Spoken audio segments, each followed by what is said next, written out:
रियासत ने बैरून और अंदरून मुल्क मौजूद दुश्मनों को जवाब दे दिया, अब मुआफ़ी की कोई गुंजाइश नहीं, नया सूरज तुलू होने वाला है। सेनेटर फैसल वाडा कहते हैं रियासत का जहनी मरीजों को सीधा और साफ पैगाम है, मुल्क और फौज के खिलाफ दुश्मन का बयानिया लेकर चलना गद्दारी है।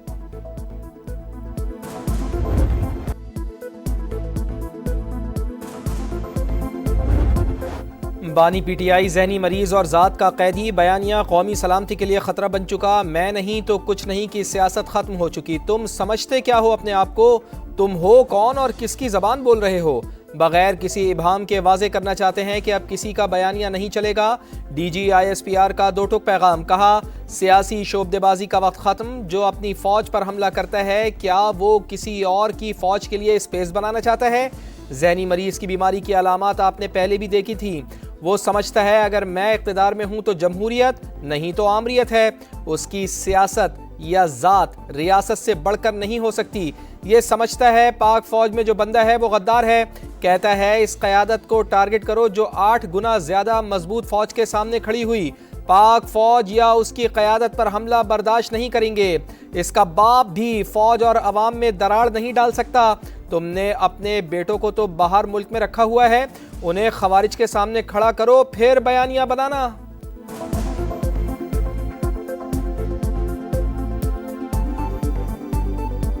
हमारे और आपके दरमियान ये अपनी सियासत से फर्क डाल सकता है? कभी भी नहीं डाल सकता, इसका बाप भी नहीं डाल सकता। ये कुछ भी कर ले, बात कौन, तुम होते कौन है ये बात करने वाले? भेजो अपनी औलाद को इस फौज में, उनको तो तुमने बाहर रखा हुआ है, भेजो इस फौज में और खड़ा करो ख्वारिज के आगे, खड़ा करो हिंदुस्तान के आगे जिनकी तुम सहूलतकारी कर रहे हो। जहनी मरीज असल बयानिया देता है, बेनामी अकाउंट्स आगे फैलाते हैं, रॉ के अकाउंट्स इनके ट्वीट और बयानिए को रीपोस्ट करते हैं, खारजियों का सहूलतकार अफगानी मीडिया भी बयानिया फैलाता है, उसके बाद इंटरनेशनल मीडिया भी इसी बयानिए को उठा लेता है। तर्जुमान पाक फौज ने ब्रीफिंग के दौरान कच्चा चट्टा खोल कर रख दिया, फेक अकाउंट्स को बेनकाब कर दिया, कहा उज़्मा खान भारतीय मीडिया पर बैठकर PTI को हमला करने का कह रही हैं, वज़ीर आला KP की गुफ्तगू इंडियन मीडिया पर चल रही है, चीफ ऑफ डिफेंस फोर्सेस के नोटिफिकेशन पर झूठ का सैलाब आ गया, क्या ये आज़ादी इजहार राय है? इनकी पार्टी से पूछे तो कहते हैं कि हमें नहीं पता बयानिया कहाँ से चलता है।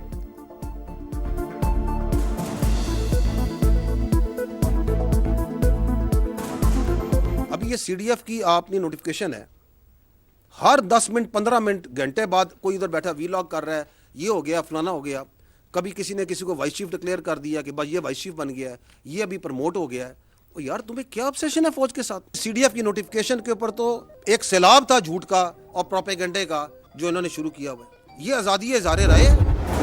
दहशतगर्द बच्चों को शहीद कर रहे हैं, ये कहता है बात करो, कहता था खारजियों का पिशावर में दफ्तर खोल दो, लोगों को ऑपरेशन के खिलाफ उकसाता है, अवाम से हंगामों का कहता है, जब भारत ने हमला किया ये होता तो कशकोल लेकर चल पड़ता कि आओ बात करते हैं।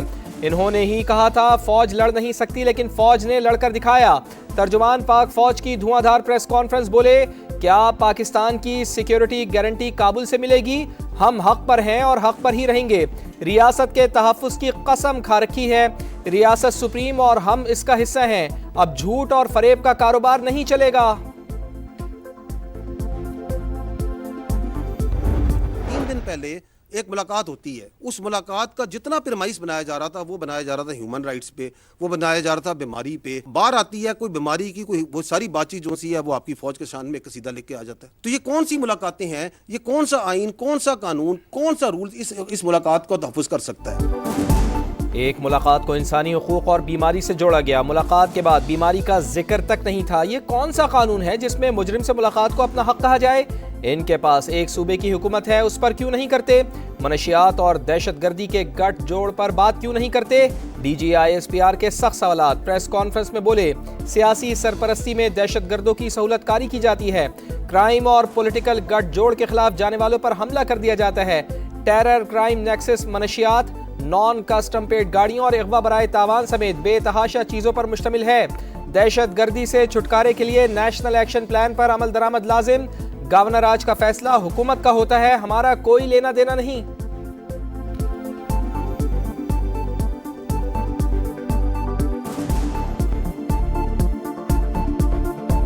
These are the 14 points of the revised national action plan. दहशतगर्दी से अगर आपने छुटकारा हासिल करना है तो आपने ये 14 काम करने। गवर्नर राज, गवर्नमेंट का फैसला, गवर्नमेंट समझेगी, nothing to do with the 9 मई के जितने ट्रायल के केसेस थे वो तो हम क्लोज कर चुके। सारे मामला जो से सिविल कोर्ट है, हमारे पास कोई केस नहीं है किसी बेटर का। हमारे पास जनरल फैज हमीद का एक इससे जुड़ा हुआ केस है जो कि चल रहा है खाली।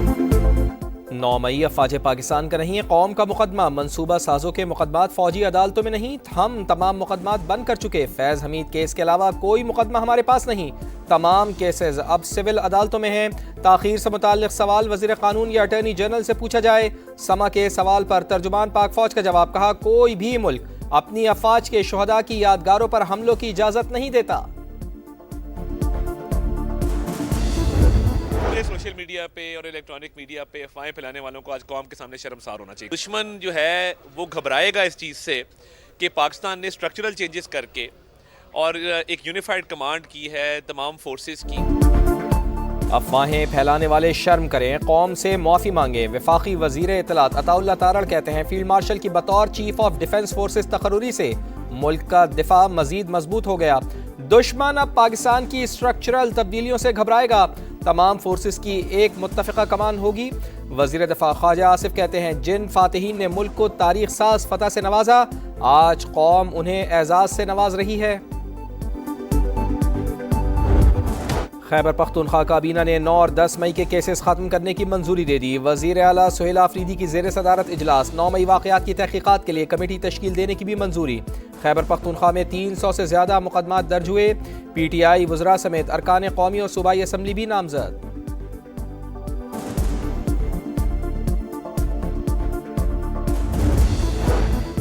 रियासत ने बैरून और अंदरून मुल्क मौजूद दुश्मनों को जवाब दे दिया, अब मुआफ़ी की कोई गुंजाइश नहीं, नया सूरज तुलू होने वाला है। सेनेटर फैसल वाडा कहते हैं रियासत का जहनी मरीजों को सीधा और साफ पैगाम है, मुल्क और फौज के खिलाफ दुश्मन का बयानिया लेकर चलना गद्दारी है। दोनों फ्रीक टेबल पे बैठें, एक दूसरे के मौक़िफ़ को कन्फ्रंट करें और उसके बाद किसी कंसेंसस पे पहुंचे। जमहूरियत जो है वो डायलॉग से आगे बढ़ती है, डेडलॉग से आगे नहीं बढ़ती। पार्लिमान के फोरम से हुकूमत की फिर PTI को मुज़ाकरात की पेशकश। वज़ीर आज़म के मुशीर राना सनाउल्लाह कहते हैं जमहूरियत मुज़ाकरात से चलती है, डेडलॉक से नहीं। किसी कैदी को रियासत के खिलाफ इक़दामात के लिए मुलाकात की इजाज़त नहीं दे सकते। तरमीम के बाद चाहे वो सेहत का शोबा हो, चाहे हमने वाज़े तौर पे साबित कर दिया है कि हम वफाकी हुकूमत से बेहतर ये इदारा चला सकते हैं। माली वसाइल सूबों को देना गलती नहीं, सिंध हुकूमत ने साबित कर दिया कि वो विफाक से बेहतर इदारे चला सकती है। Chairman Pakistan peoples party Bilawal Bhutto Zardari कहते हैं हम विफाक की मुश्किलात कम करना चाहते हैं, सूबों को मजीद जिम्मेदारियां देना चाहते हैं। अफगान बॉर्डर खोलने से कत्लेआम होता है तो सरहद बंद रहना ही बेहतर है। अफगान तालिबान रजीम को यकीन दहानी कराना होगी कि उसकी सरजमीन पाकिस्तान के खिलाफ इस्तेमाल नहीं होगी। तर्जुमान दफ्तर खारजा का दो टोक पैगाम, सऊदी अरब में पाक अफगान मुज़ाकरात से लाइल्मी का इजहार। फैसलाबाद में दिलखराश हादसा, बस ड्राइवर की गफलत से स्कूल के बाहर 6 साल के इब्राहिम की जान चली गई। डिचकोट में इब्राहिम जमीन पर गिरी पेंसिल उठाने झुका, ड्राइवर ने स्कूल बस को रिवर्स करते हुए बच्चे को कुचल डाला। नन्हे इब्राहिम की लाश 2 घंटे तक स्कूल की दीवार के साथ पड़ी रही, ड्राइवर फरार। तिजारत के लिए अफगानिस्तान का मुतबादिल ईरान, वस्ती एशियाई रियासतों और रूस को इस साल आलू और कीनू ईरान के रास्ते बरामद होगा। हुकूमत ने बड़ी रुकावट दूर कर दी, सर्कुलर जारी कर दिया गया। आपका शहर आपका समा, आ रहा है गुजरावाला, ताकत रिवायत और जायके का शहर जहां हर सुबह एक नई कहानी जन्म लेती है। मिट्टी के अखाड़े से देसी खानों तक, राजा रंजीत सिंह के दरबार से शेर शाह सूरी की मस्जिद तक, हर ईंट में तारीख का एक वर्क। मसाइल उजागर करने से हल बताने तक समा रहेगा अवाम के हम कदम। पहलवानों के शहर के मकीन, समा टीवी के शुक्रगुजार, मसाइल के हल की उम्मीद। भारत में 5 सदी पुरानी बाबरी मस्जिद की शहादत को 33 बरस बीत गए। सानहे के जख्म आज भी ताज़ा, सैकड़ों सवाल जवाब के मुंतज़िर। आज तक मस्जिद की शहादत का कोई जिम्मेदार पकड़ा गया और ना ही वहाँ मंदिर की मौजूदगी का कोई सबूत मिला। बीजेपी और RSS के दहशतगर्दों ने दिन दिहाड़े बाबरी मस्जिद पर धावा बोला। भारतीय हुकूमत तमाशा देखती रही, 2000 से ज़ायद मुसलमान शहीद, और हजारों बेघर हो गए। पाकिस्तान और सऊदी अरब का गजा के लिए बिला रोक टोक इमदाद यकीनी बनाने का मुतालबा। नायब वजीर आजम इसहाक डार का सऊदी वजीर खारजा से राब्ता। रफा क्रॉसिंग को महदूद करने के इसराइली मंसूबे की शदीद मजम्मत। जंग बंदी के अगले मरहले में भारी हथियार छोड़ने के लिए तैयार हैं। गजा की हुक्मरानी से भी दस्तबरदार होंगे। हमास के सीनियर रहनुमा की अरब मीडिया से गुफ्तगू। इसराइल पर गजा मंसूबे की राह में रुकावटें डालने का इल्जाम। सेहूनी फौज के इनखला पर जोर।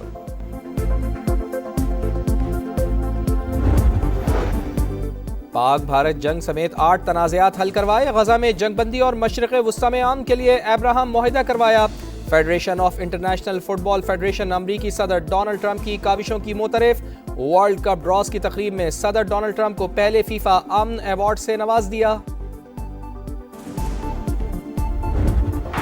फीफा वर्ल्ड कप 2026 के ड्रॉज का ऐलान। वाशिंगटन में जगमगाती तकरीब, फनकारों के जलवे, 48 टीमें, 12 ग्रुप से 104 मैचेस और एक ताज।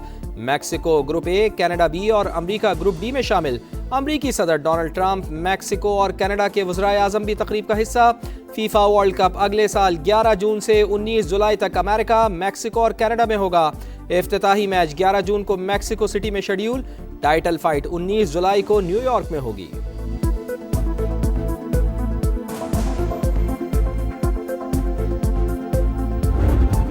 इंग्लैंड शेर तो ऑस्ट्रेलिया सवा शेर। दूसरे एशेज टेस्ट में कैंगरूज का पलट करवार। मेजबान टीम ने 6 विकेटों पर 378 रन बना लिए। वेदरॉल्ड के 72, लबुशेन के 65 और कप्तान स्मिथ के 61 रन। ऑस्ट्रेलिया को 44 रन की बरतरी हासिल। इंग्लिश टीम पहली इनिंग्स में 334 रन पर आउट। रूट 138 रन बनाकर टॉप स्कोरर रहे। कराची ब्लूज को डोमेस्टिक क्रिकेट की बादशाहत मिल गई। 10वीं मरतबा कायद-ए-आज़म ट्रॉफी का टाइटल जीत लिया। लाहौर में खेले गए फाइनल में कराची ने सियालकोट को 218 रन से हरा दिया। दिफाई चैंपियन दूसरी इनिंग्स में 314 पर आउट। साकिब खान की इनिंग्स में 5 और मैच में 9 विकेटें। चेयरमैन पीसीबी मोहसिन नकवी ने चैंपियंस को ट्रॉफी दी।